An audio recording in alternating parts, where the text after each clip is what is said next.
В това видео ще ви покажем къде се намира сензора на коляновия вал на Sprinter 413, в случая е дълга база, ляв волан.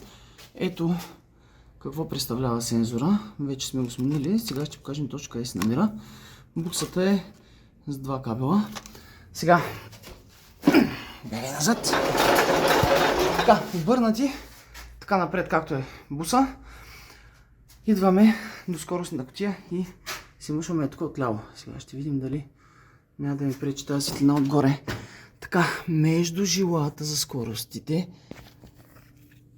Нагоре, нагоре, нагоре. Сега малко е трудно да го покажа с телефона. Така, ето я буксата. Вадите буксата, един болт и това е сензора, който пада. Ето отново къде се намира. От лявата страна бърквате нагоре покрай скоростната кутия и се намира точно над стартера. Точно така.